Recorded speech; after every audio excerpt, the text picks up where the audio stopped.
ये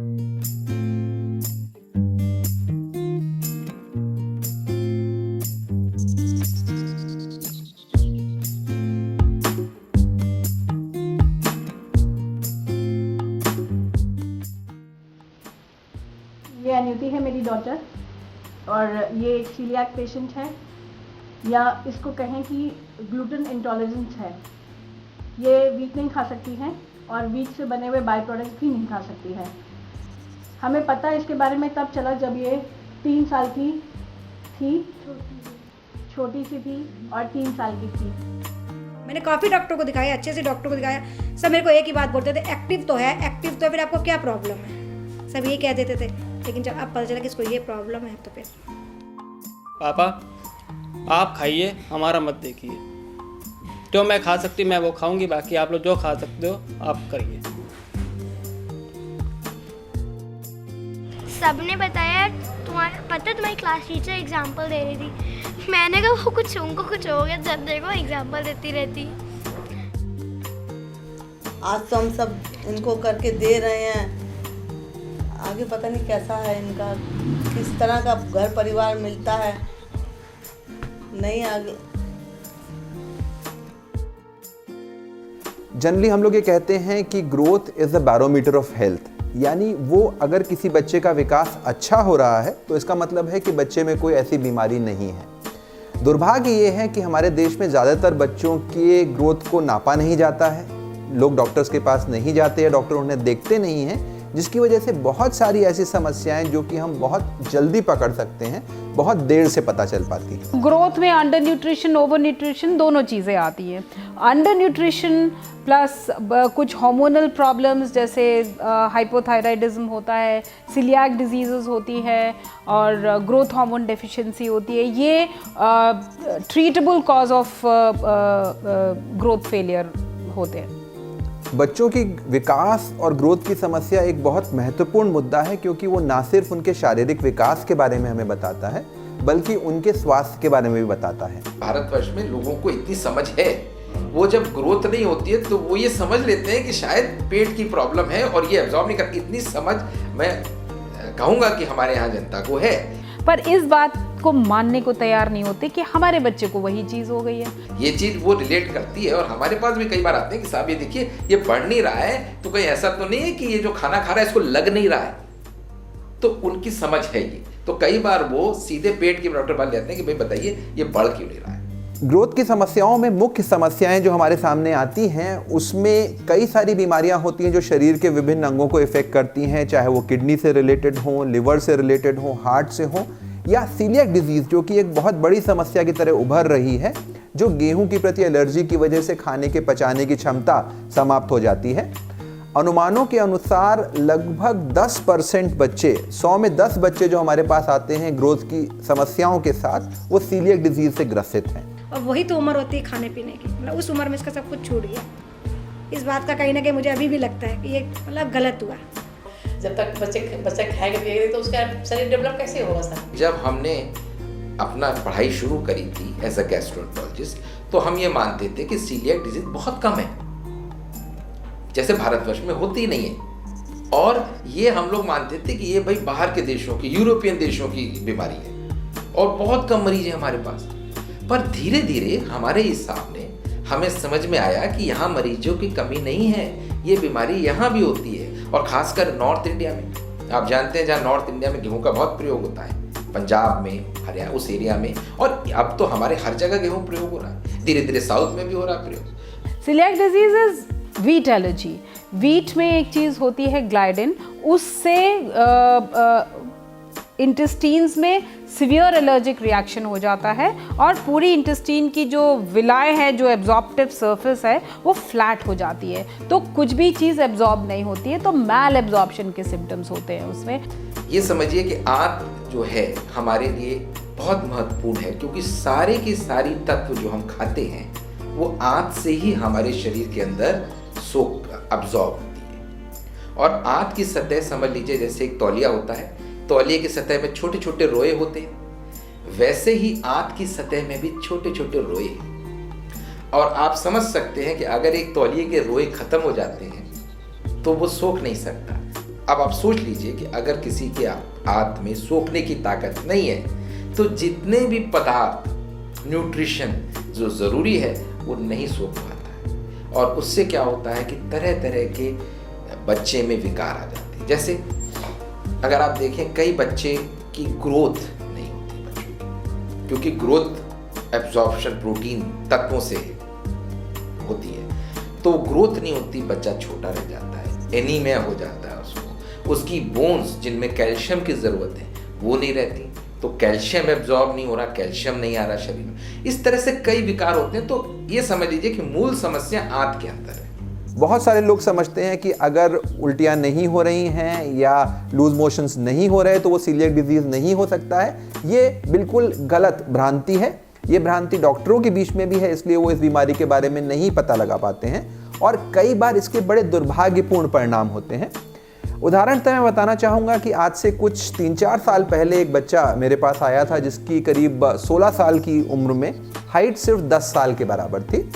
उस बच्चे में खून की बहुत कमी थी। उसका हीमोग्लोबिन जब चेक किया गया तो सिर्फ 3 पाया गया और उसे ब्लड ट्रांसफ्यूजन यानी खून चढ़ाया गया। जब हम लोगों ने उस बच्चे को इवैल्यूएट किया तो ये समझ में आ गया कि ये डेफिनेटली सीलिएक डिजीज़ ही है और टेस्ट ने उसे साबित कर दिया।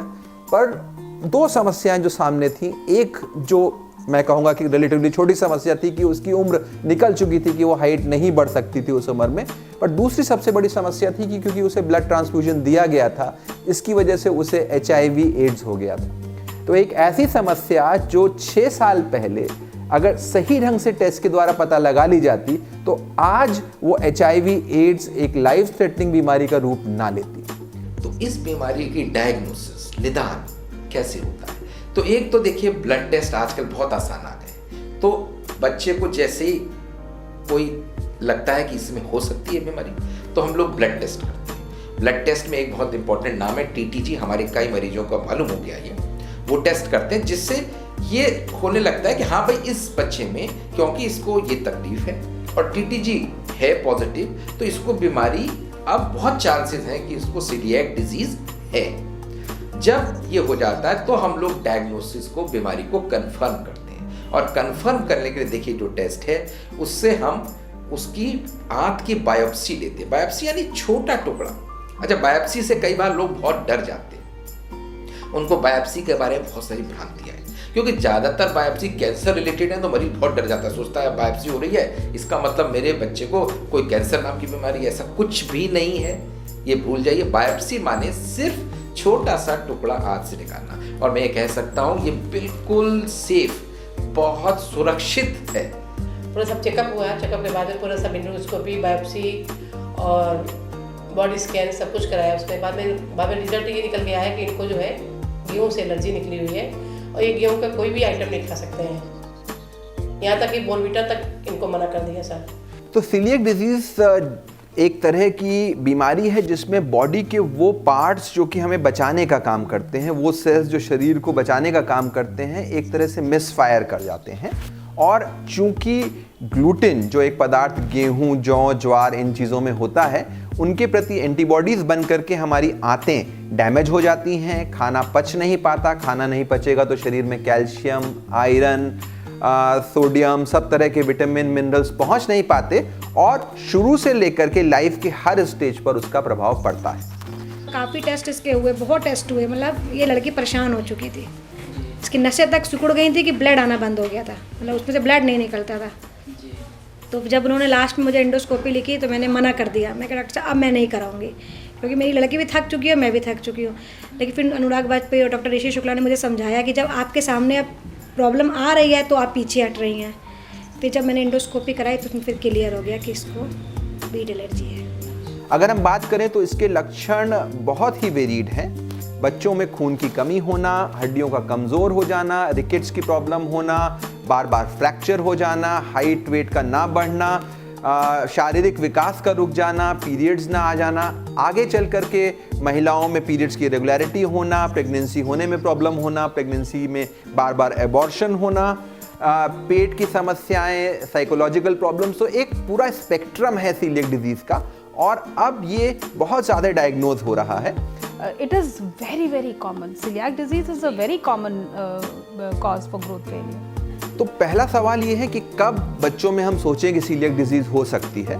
तो कोई भी बच्चा अगर अपने क्लास के बाकी बच्चों की तुलना में छोटा है, उसका वज़न नहीं बढ़ रहा है, तो सीलिएक डिजीज़ के बारे में सोचना चाहिए।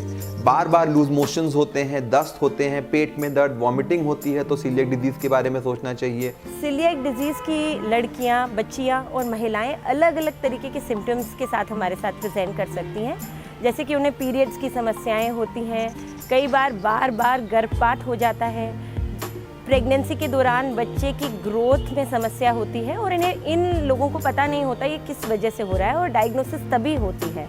और मैल एब्जॉर्प्शन में हाइट छोटी हो जाती है, अनीमिया हो जाता है, ग्रोथ फेलियर हो जाती है, प्यूबर्टी नहीं अटेन हो पाती है और बहुत तमाम सारी बीमारियां हो जाती है। इनफैक्ट सीलियाक डिजीज़ जो है वो किसी के पास भी पहुंच सकता है। सीलियाक डिजीज़ में कितनी बार पेशेंट एक साइकियाट्रिस्ट के पास पहुंचता है, कितनी बार एक ऑर्थोपेडिक सर्जन के पास पहुंचता है, बिकॉज तमाम विटामिन की डेफिशिएंसी, खास करके विटामिन डी की डेफिशिएंसी होके वो ऑर्थोपेडिक सर्जन के पास पहुंचता है। कभी कभी वो न्यूरो सर्जन के पास भी पहुंच जाता है, बिकॉज सो मेनी विटामिन की डेफिशिएंसी की वजह से सूडो पैरालिसिस लेके पहुंचता है। सो सारे डिपार्टमेंट्स में सीलियाक डिजीज़ का पेशेंट पहुंच सकता है। हम लोगों के पास यूजुअली आता है recurrent pain in abdomen and intestinal symptoms लेके आता है कि पेट में दर्द हो रहा है, लूज मोशंस हो रहे हैं, भूख नहीं लग रही, पेट में ब्लोटिंग हो रही है। ये एक कॉमन फीचर्स हैं जो एकदम frank and blatant celiac disease में यूजुअली मिलते हैं।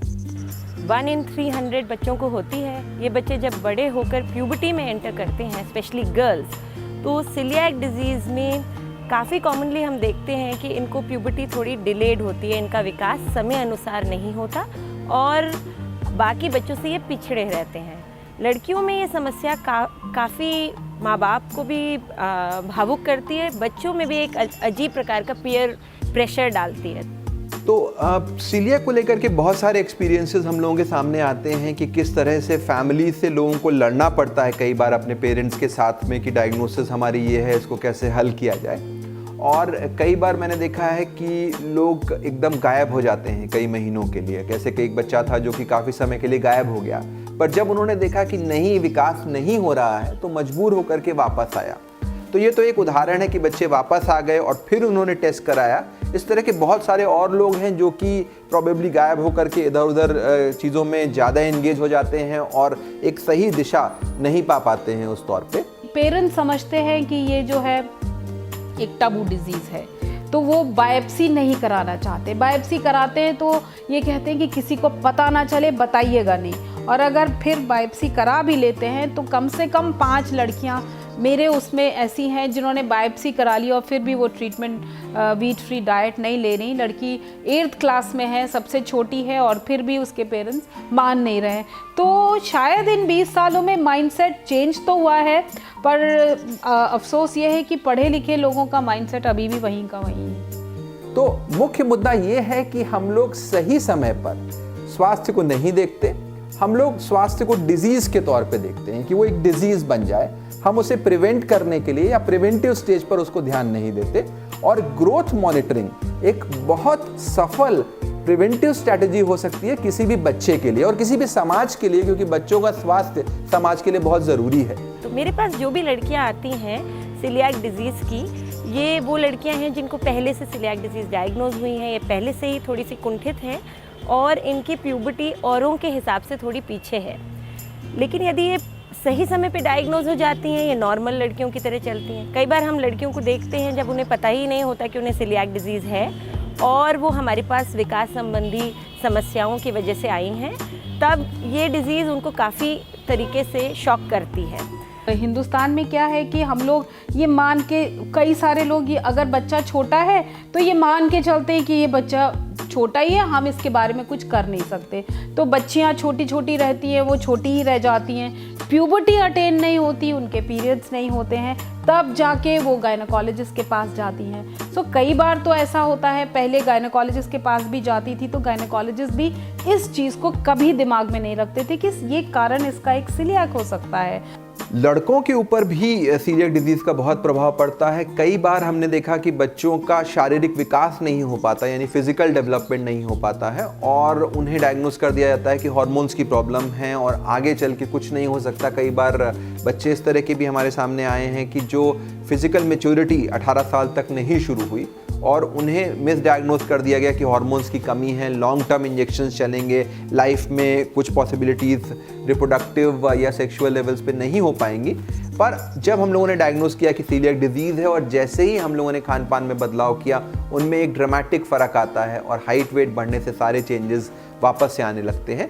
तो सीलिएक डिजीज़ एक ऐसी बीमारी है जो किसी को भी हो सकती है। ऐसा नहीं है कि ये बच्चों में ही होती है या लड़कियों में ही होती है।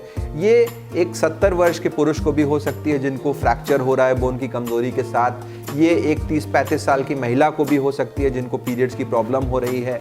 एक 18 साल के लड़के को भी हो सकती है जिसको शारीरिक विकास शुरू नहीं हुआ है। एक 2 साल की लड़की को जिसको खून की कमी हो रही है, या 10 साल के लड़के को जिसकी हाइट ना बढ़ रही हो। तो हमें अपना दायरा खोलना है कि ये एक रिस्ट्रिक्टेड बीमारी नहीं है, कभी भी प्रेजेंट कर सकती है और इसके लक्षण बहुत वेरीड हैं। Growth can be normal, weight can be normal, और लोग बाग नॉर्मल प्यूबर्टी भी अटेन करते हैं, बच्चे भी हो जाते हैं उनके, फिर भी कुछ एक वेग एब्डोमिनल सिम्टम्स लेके लोग आते हैं और एडल्ट्स आते हैं, और उनमें अगर आप टीटीजी कराते हैं तो बहुत बड़ा हुआ निकलता है, फिर इंटेस्टिनल बायोप्सी में कंफर्म हो जाता है। सो इनफैक्ट काफ़ी सारे एडल्ट्स जिसमें वेग एब्डोमिनल पेन और ये सब होता है, इनफैक्ट जिसको हम लोग पहले IBS कहते थे, उनमें से काफ़ी परसेंटेज ऑफ लोगों को सीलिएक डिजीज़ डायग्नोस हुई है। अगर हम ठीक तरीके से सीलिएक का ट्रीटमेंट करें तो लाइफ कम्प्लीटली नॉर्मल होती है, प्यूबर्टी कम्प्लीटली नॉर्मल रहती है, आगे चल के भी समस्याएं आने का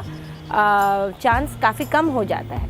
देखिए, अगर समय से वो वीट फ्री डाइट लेना शुरू करती है तो लाइफ इज़ एब्सोल्युटली नॉर्मल।